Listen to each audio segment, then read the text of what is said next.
আয়েশিকার kitchen আপনাদেরকে স্বাগত জানিয়ে আজকে নিয়ে এসেছি একটি নতুন ধরনের রেসিপি, নতুন স্বাদের, দারুণ স্বাদের রেসিপি। আজকে আমি তৈরি করে দেখাবো দানাদার গাজরের হালুয়া। বিনা মাওয়া খোয়া দিয়ে তৈরি করুন একেবারে দানাদার গাজরের হালুয়া। দারুণ টেস্টি খেতে, শীতে তো দারুণ জমে যাবে।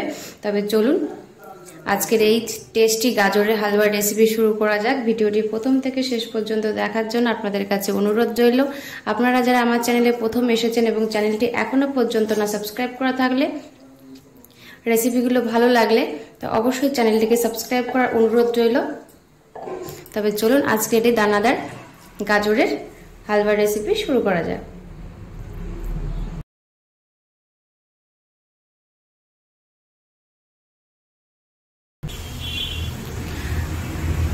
তো বন্ধুরা, গাজরের হালুয়া তৈরি করার জন্য গ্যাসের উপর আমি একটা কড়াই বসিয়েছি আর নিয়েছি এখানে 500 গ্রাম গাজর। গাজরটিকে ভালো করে গ্রেট করে নিয়েছি। এবার এখানে কোনো ঘি কিছু না, গ্রেট করা গাজরগুলোকে দিয়ে দেব।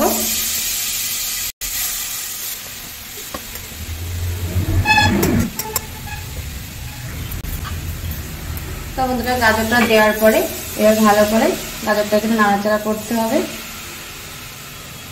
আর এর মধ্যে এখন কিছুই অ্যাড করব না, গাজরের থেকে যে জলটা বেরোবে সেটা দিয়েই গাজরটাকে ঢেকে ঢেকে একটু সময় রান্না করে নিতে হবে। তো আমি এখন গ্যাসের ফ্লেমটি লোতে দিয়ে গাজরটাকে ঢেকে দেব। ঢেকে দিয়ে এইভাবে কিছুক্ষণ রান্না করে নেব।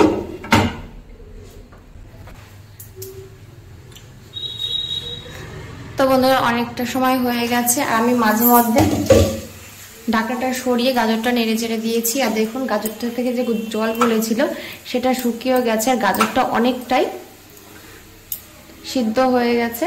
আর এখন এর মধ্যে অ্যাড করব, এর মধ্যে এখন আর বেশি জল নেই, তো এর মধ্যে এখন দুধ অ্যাড করব। তার আগে আমি অ্যাড করব এলাচ গুঁড়ো বা দানা। আমি গোটা এলাচের দানা বের করে একটু থেতো করে নিয়েছি।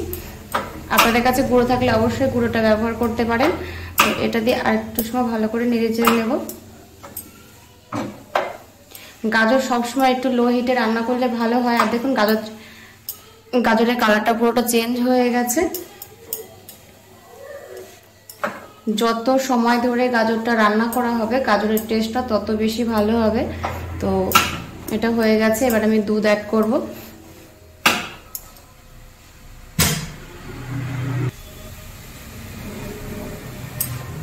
তো বন্ধুরা, এটা যেহেতু মাওয়া ছাড়া দানাদার মালাই গাজরের হালুয়া, তার জন্য আমি এখানে কোনো মাওয়া বা খোয়া অ্যাড করব না, শুধু দুধই ব্যবহার করব। একটু দুধের পরিমাণটা বেশি দিলে কি হবে, মাওয়া বা খোয়ার কাজটা হয়ে যাবে, খোয়ার কাজটা। তো এখানে আমি প্রায় 500 গ্রাম গাজরে 1 থেকে 1.5 লিটার দুধ আমি ব্যবহার করব। তো প্রথমে আমি দিয়ে দিচ্ছি এখানে 1 লিটার দুধ। আর এখন পুরো হাই ফ্লেমে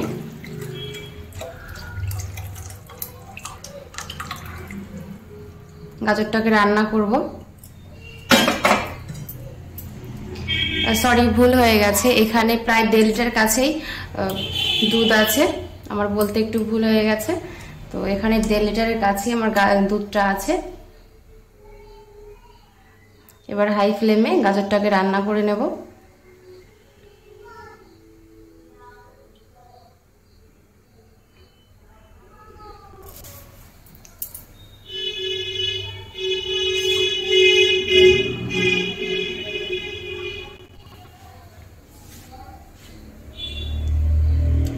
তো বন্ধুরা দেখুন, এই যে গাজরটা ফুটতে শুরু করে দিয়েছে। আর এভাবে অবশ্যই একটু নাড়াচাড়া করতে হবে, নাহলে দুধটা নিচ থেকে লেগে যেতে পারে কড়াইয়ে। তো এর মধ্যে আমি একটা স্পেশাল জিনিস অ্যাড করব।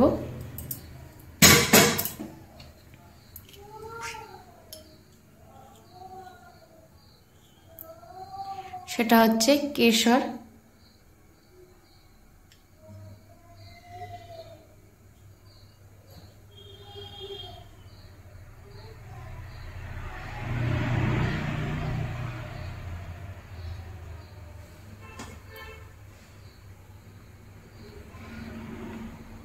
কেশরটা দিলে কালারটাও ভালো হবে আর খেতেও দারুণ একটা গন্ধ আসবে খাওয়ার সময়। তো এইভাবেই গাজরটাকে ভালো করে রান্না করে নিতে হবে।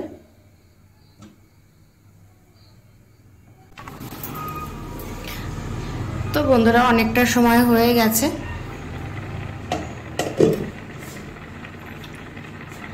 দেখুন কতটা দুধ দিয়েছিলাম, আর দেখুন দুধটা অনেকটাই টেনে গেছে বা শুকিয়ে গেছে, আর গাজরটা একদমই সিদ্ধ হয়ে গেছে।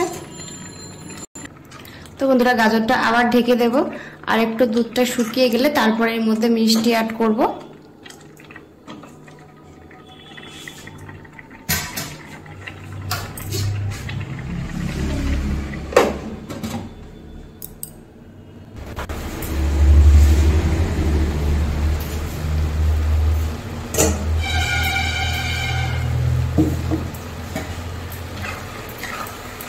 তো বন্ধুরা দেখুন এখানে দুধটা অনেকটাই পুরোটাই শুকিয়ে গেছে, আর দুধটা কেমন মালাইতে পরিণত হয়ে গেছে, দেখুন দানা দানা পড়ে গেছে। আমি এর মধ্যে এখন অ্যাড করব চিনি, আর গাজরটা পুরো সিদ্ধ হয়ে গেছে দেখুন। তো এর মধ্যে এখন পরিমাণ মতো আমি চিনি অ্যাড করব।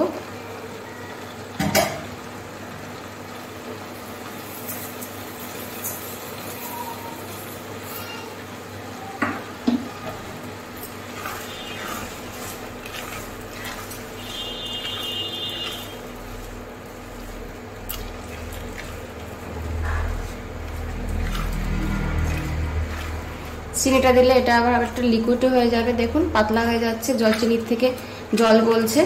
তো এটাকে আবার একটু সময় ধরে রান্না করতে হবে।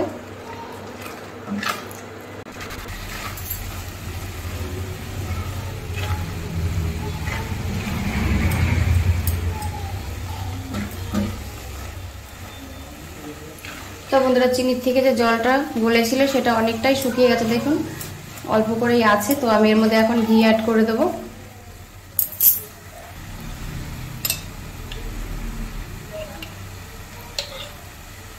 দিয়ে দিচ্ছি 1 চামচ ঘি।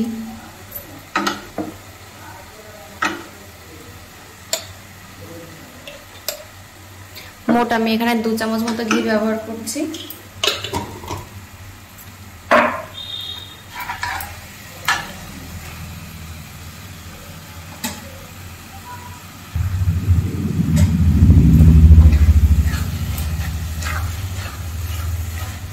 ঘির সঙ্গে হালুয়াটাকে ভালো করে গাজরটাকে মিশিয়ে দেব।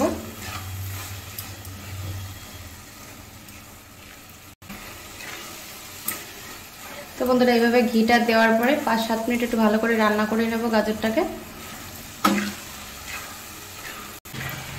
তো বন্ধুরা দেখেছেন তো এখানে এই যে মাওয়া ছাড়াও কি সুন্দর একটা দানাদার মতো হয়েছে, দেখুন এই যে এটা দুধটা বেশি দেওয়ার জন্য একটা দানা মতো এসেছে হালুয়ার ভিতরে।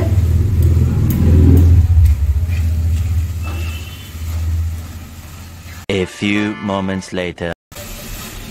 তো বন্ধুরা এখানে গাজরটা পুরো রেডি হয়ে গেছে, দেখুন ঘিটা বেশি হয়নি কম হয়নি, পুরো ঠিকঠাক ভাবে 2 চামচ ঘিতেই ঠিক আছে, বেশি ঘি দিইনি আমি এখানে। তো গাজর রেডি, গাজরের হালুয়া রেডি। তো এখানে আমি দিয়ে দিচ্ছি কিছুটা ক্রাশ কাজু,